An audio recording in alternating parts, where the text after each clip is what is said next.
Oliver Twist by Charles Dickens. Chapter 39. On the evening following that upon which the three worthies mentioned in the last chapter disposed of their little matter of business as therein narrated, Mr. William Sikes, awakening from a nap, drowsily growled forth an inquiry what time of night it was. The room in which Mr. Sikes propounded this question was not one of those he had tenanted previous to the Chertsey expedition, although it was in the same quarter of town, and was situated at no great distance from his former lodgings.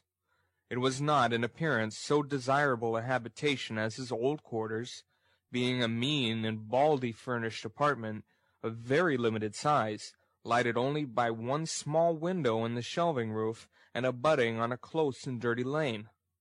Nor were there wanting other indications of the good gentleman's having gone down in the world of late, for a great scarcity of furniture and total absence of comfort, together with the disappearance of all such small movables as spare clothes and linens, bespoke a state of extreme poverty, while the meagre and attenuated condition of Mr. Sikes himself would have fully confirmed these symptoms, if they had stood in any need of corroboration. The housebreaker was lying on the bed, wrapped in his white great-coat, by way of dressing-gown, and displaying a set of features in no degree improved by the cadaverous hue of illness and the addition of the soiled nightcap and a stiff black beard of a week's growth. The dog sat at the bedside, now eyeing his master with a wistful look, and now pricking his ears, and uttering a low growl as some noise in the street, or in the lower part of the house, attracted his attention.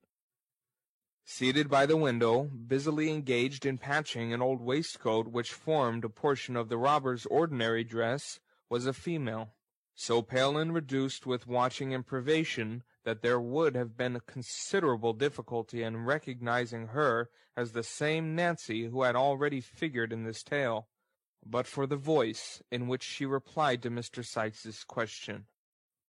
"Not long gone 7, said the girl. "How are you feeling tonight, Bill?" "As weak as water," replied Mr. Sikes, with an imprecation on his eyes and limbs.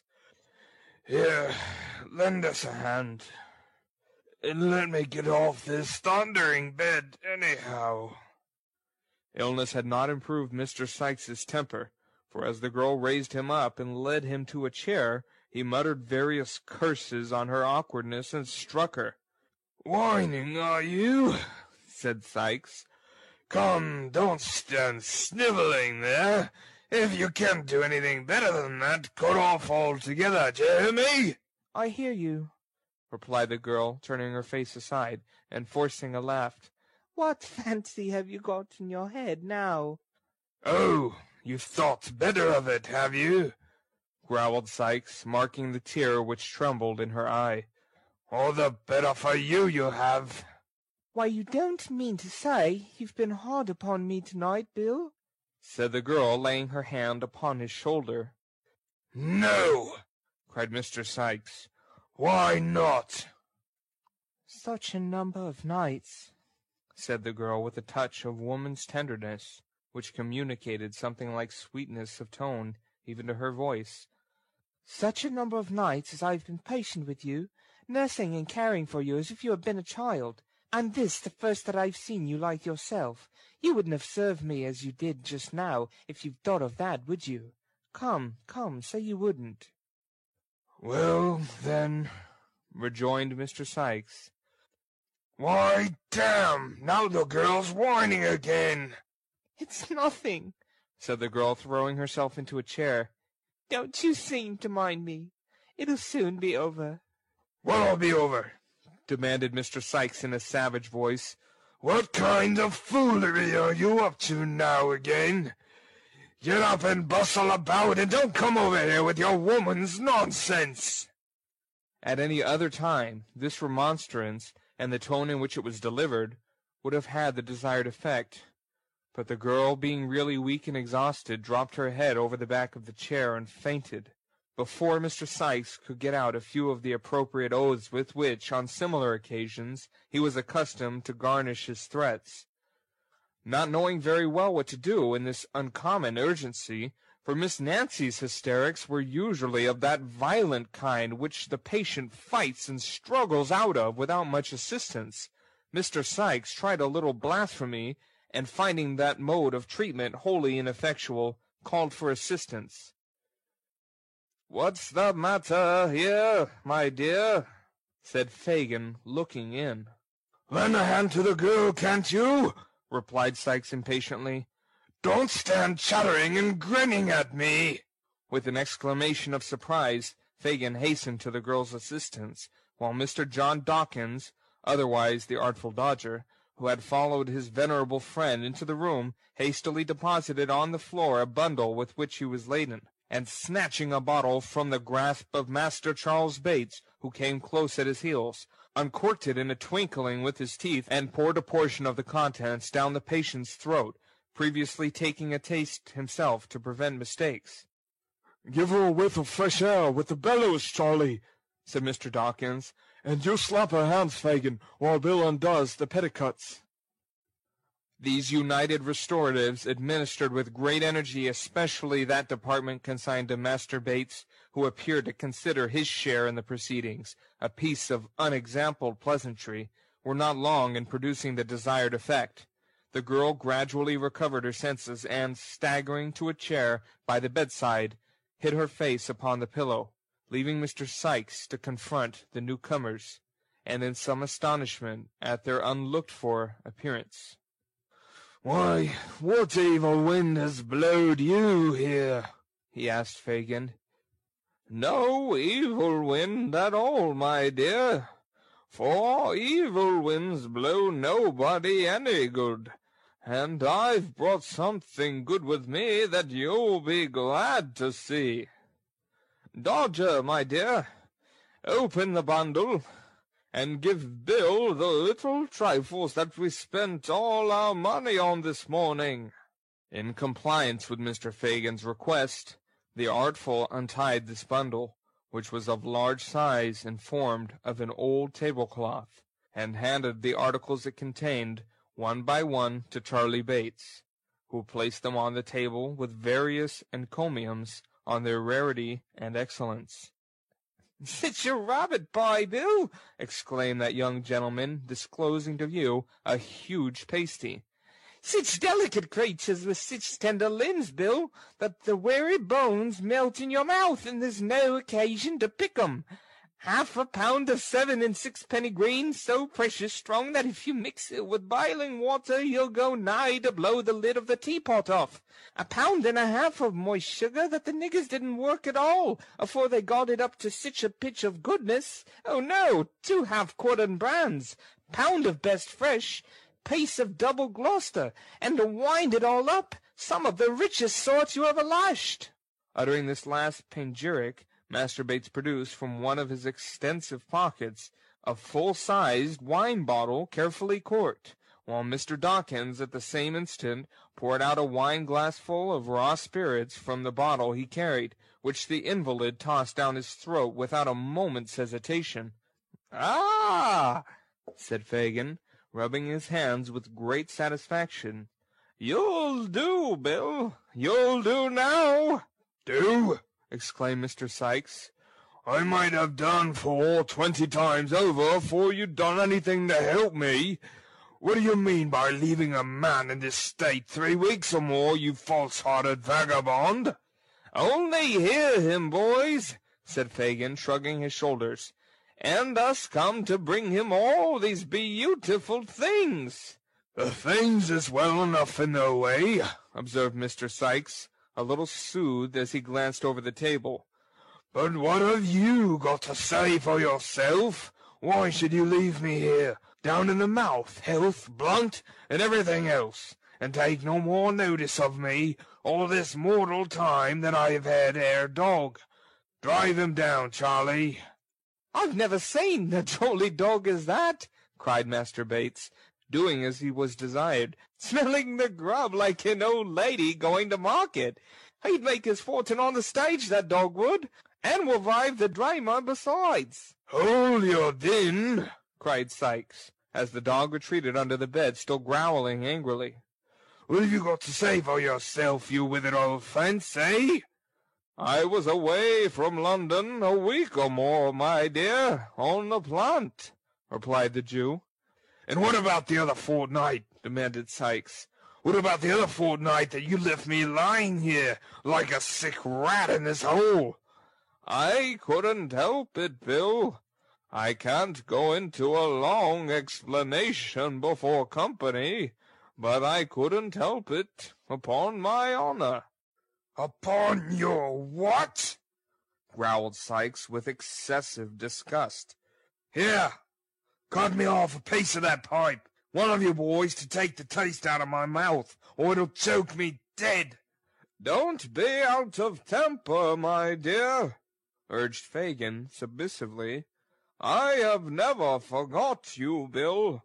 Never once. No, I'll pound it that you hadn't, replied Sikes with a bitter grin.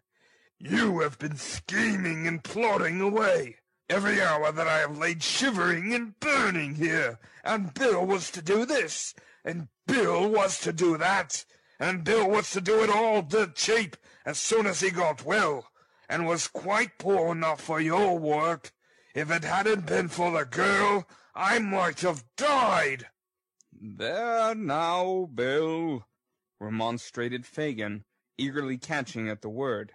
If it hadn't been for the girl, who but poor old Fagin was the means of your having such a handy girl about you? He says true enough there, said Nancy, coming hastily forward. Let him be. Let him be.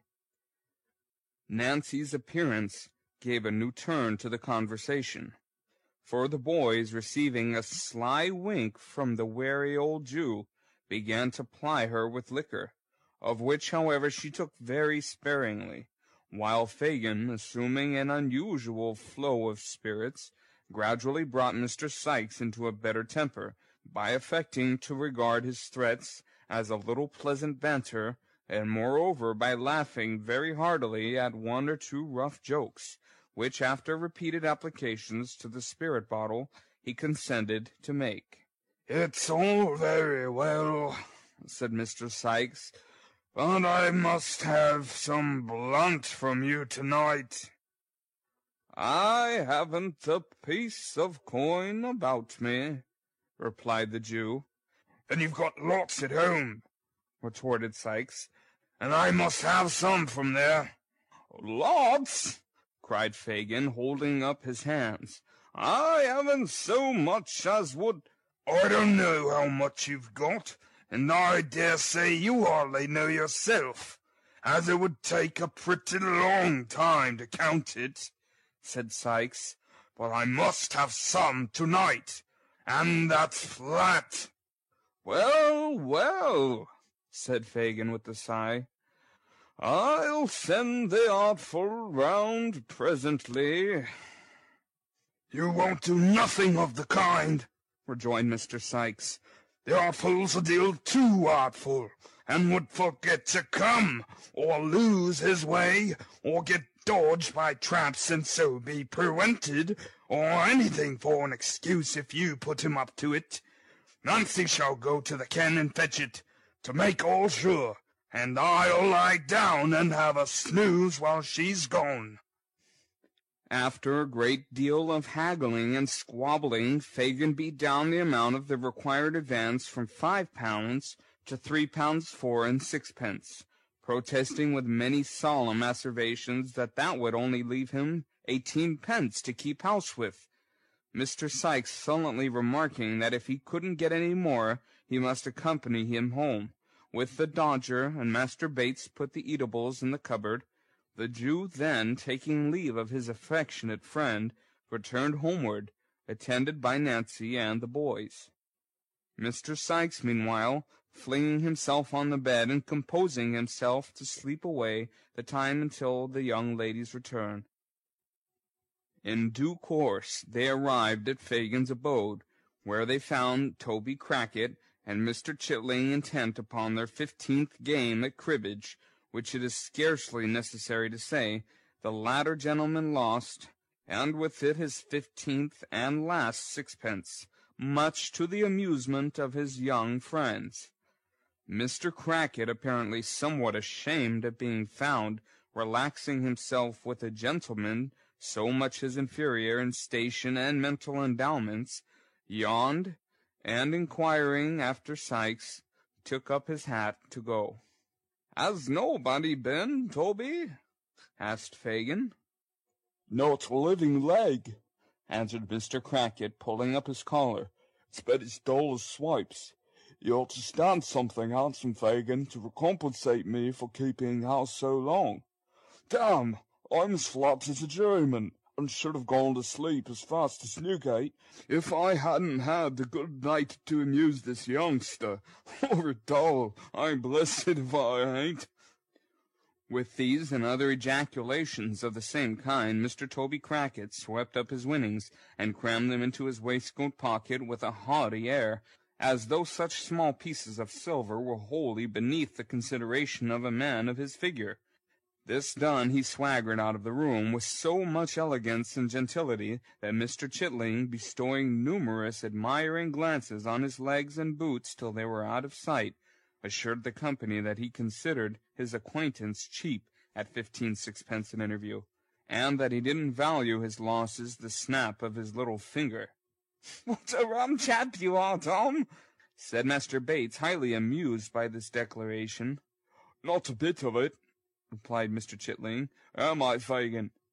"A very clever fellow, my dear," said Fagin, patting him on the shoulder and winking to his other pupils. "And Mr. Crackit is as heavy swell, ain't he, Fagin?" asked Tom. "No doubt at all of that, my dear." "And it's a creditable thing to have his acquaintance, ain't it, Fagin?" pursued Tom. "Very much so, indeed, my dear.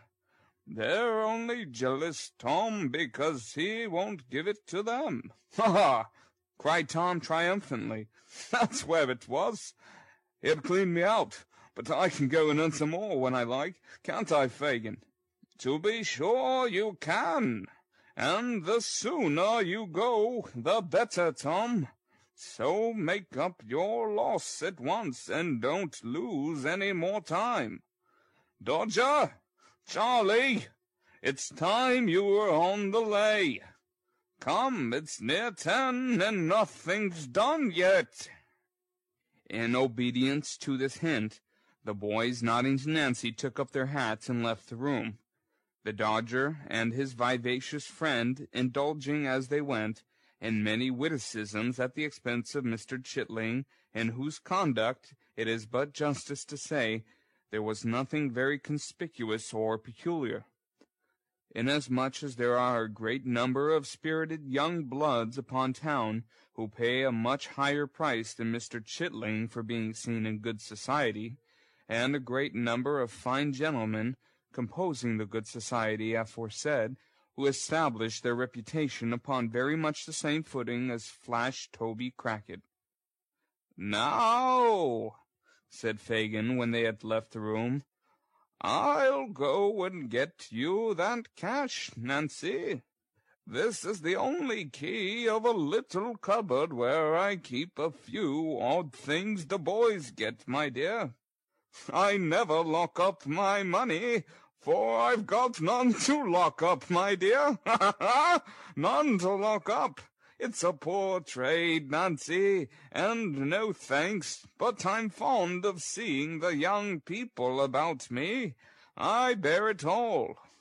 Hush!" he said, hastily concealing the key in his breast. "Who's that? Listen." The girl, who was sitting at the table with her arms folded, appeared in no way interested in the arrival, or to care whether the person, whoever he was, came or went, until the murmur of a man's voice reached her ears. The instant she caught the sound, she tore off her bonnet and shawl with the rapidity of lightning, and thrust them under the table. The Jew, turning round immediately afterwards, she muttered a complaint of the heat, in a tone of languor that contrasted very remarkably with the extreme haste and violence of this action, which, however, had been unobserved by Fagin, who had laid his back towards her at the time. "Bah!" he whispered, as though nettled by the interruption. "It's the man I expected before. He's coming downstairs. Not a word about the money while he's here, Nance. He won't stop long. Not 10 minutes, my dear." Laying his skinny forefinger upon his lip, the Jew carried a candle to the door, as a man's step was heard upon the stairs without. He reached it at the same moment as the visitor, who, coming hastily into the room, was close upon the girl before he observed her. It was Monks. "Only one of my young people," said Fagin, observing that Monks drew back on beholding a stranger. "Don't move, Nancy." The girl drew closer to the table, and glancing at Monks with an air of careless levity, withdrew her eyes, but as he turned towards Fagin, she stole another look, so keen and searching and full of purpose that if there had been any bystander to observe the change, he could hardly have believed that the two looks had proceeded from the same person. "Any news?" inquired Fagin. "Great." And good?" asked Fagin, hesitating as though he feared to vex the other man by being too sanguine. "Not bad, anyway," replied Monks with a smile. "I have been prompt enough this time. Let me have a word with you." The girl drew closer to the table and made no offer to leave the room, although she could see that Monks was pointing at her. The Jew, perhaps fearing she might say something aloud about the money if he endeavored to get rid of her, pointed upward and took Monks out of the room. "Not that infernal hole we were in before," she could hear the man say as they went upstairs. Fagin laughed, and making some reply which did not reach her, seemed by the creaking of the boards to lead his companion to the second story. Before the sound of the footsteps had ceased to echo through the house, the girl had slipped off her shoes, and drawing her gown loosely over her head and muffling her arms in it, stood at the door, listening with breathless interest. The moment the noise ceased, she glided from the room, ascended the stairs with incredible softness and silence, and was lost in the gloom above. The room remained deserted for a quarter of an hour or more. The girl glided back with the same unearthly tread, and immediately afterwards the two men were heard descending. Monks went at once into the street, and the Jew crawled upstairs again for the money. When he returned, the girl was adjusting her shawl and bonnet as if preparing to be gone. "Why, Nance!" exclaimed the Jew, starting back as he put down the candle. "How pale you are!" Pale? echoed the girl, shading her eyes with her hands as if to look steadily at him. "Quite horrible! What have you been doing to yourself?" Nothing that I know of, except sitting in this close place for I don't know how long and all, replied the girl carelessly. "Come, let me get back, that's a dear." With a sigh for every piece of money, Fagin told the amount into her hand. They parted without more conversation, merely interchanging a good night. When the girl got into the open street, she sat down upon a doorstep and seemed, for a few moments, wholly bewildered and unable to pursue her way.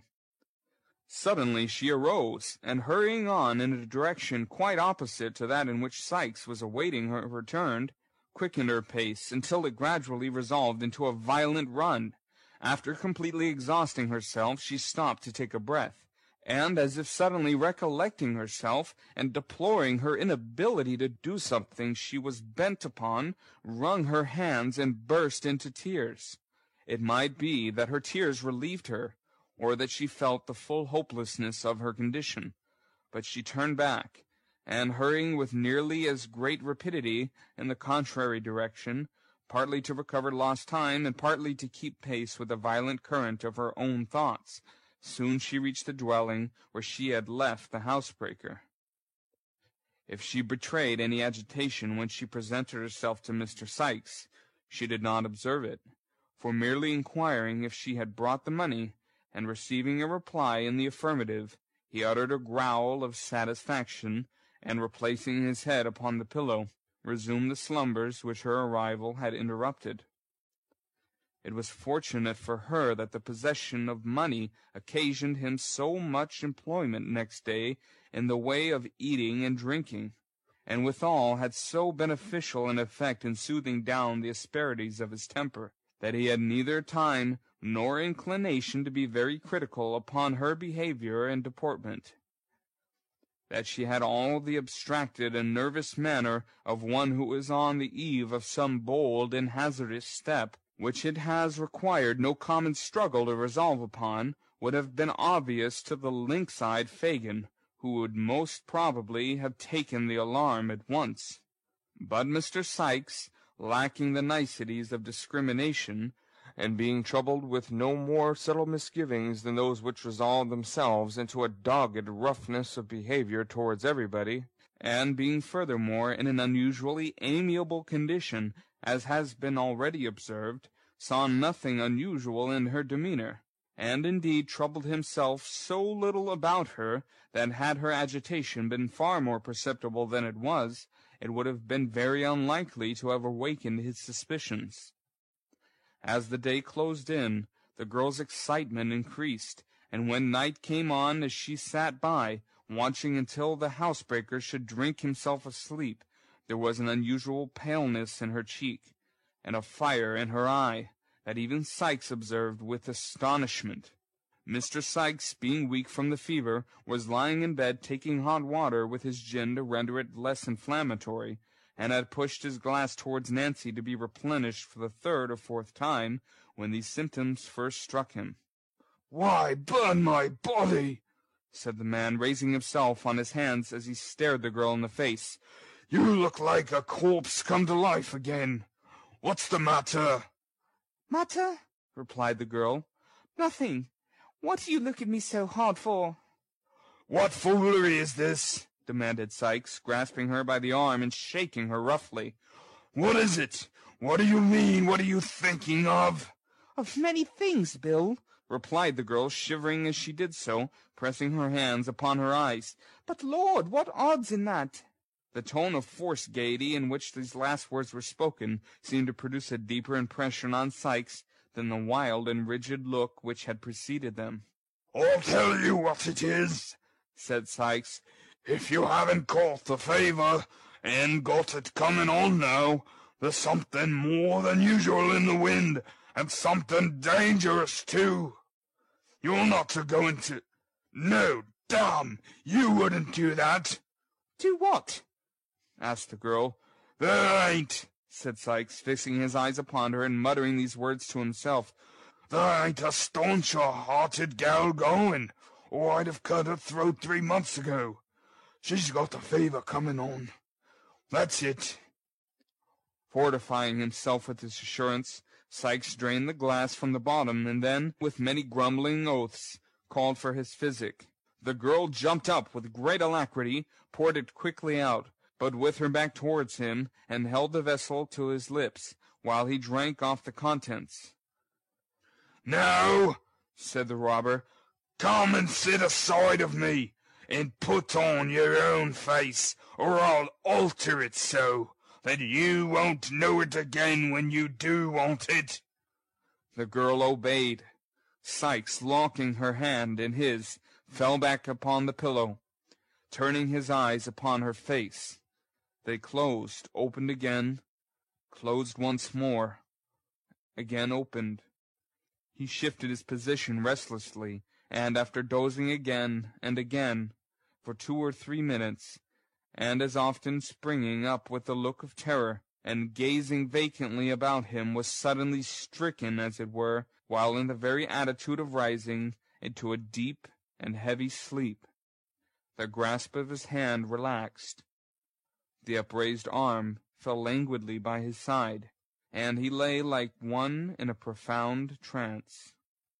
"The laudanum has taken effect at last," murmured the girl as she rose from the bedside. "I may be too late, even now."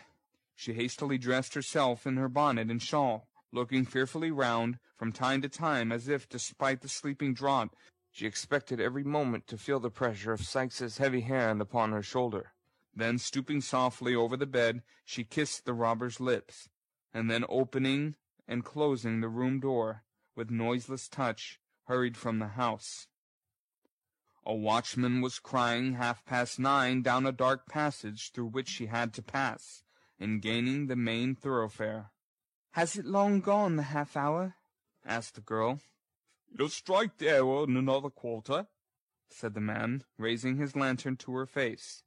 "And I cannot get there in less than an hour or more," muttered Nancy, brushing swiftly past him and gliding rapidly down the street. Many of the shops were already closing in the back lanes and avenues through which she had tracked her way, and making from Spitalfields towards the West End of London. The clock struck 10, increasing her impatience. She tore along the narrow pavement, and darting almost under the horses' heads, crossed crowded streets where clusters of persons were eagerly watching their opportunity to do the like. "The woman is mad," said the people, turning to look after her as she rushed away.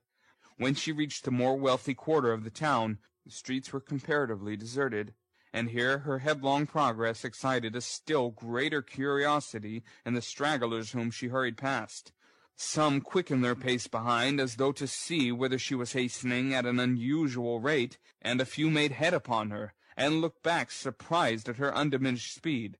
But they fell off one by one, and when she neared her place of destination, she was alone. It was a family hotel in a quiet but handsome street near Hyde Park. As the brilliant light of the lamp, which burnt before its door, guided her to the spot, the clock struck 11. She had loitered for a few paces as though irresolute, and making up her mind to advance, but the sound determined her, and she stepped into the hall. The porter's seat was vacant. She looked round with an air of incertitude, and advanced towards the stairs. "Now, young woman," said a smartly dressed female, looking out from a door behind her, "what do you want here?" "A lady who was stopping in this house," answered the girl. "A lady?" was the reply, accompanied with a scornful look. "What lady?" "Miss Maylie," said Nancy.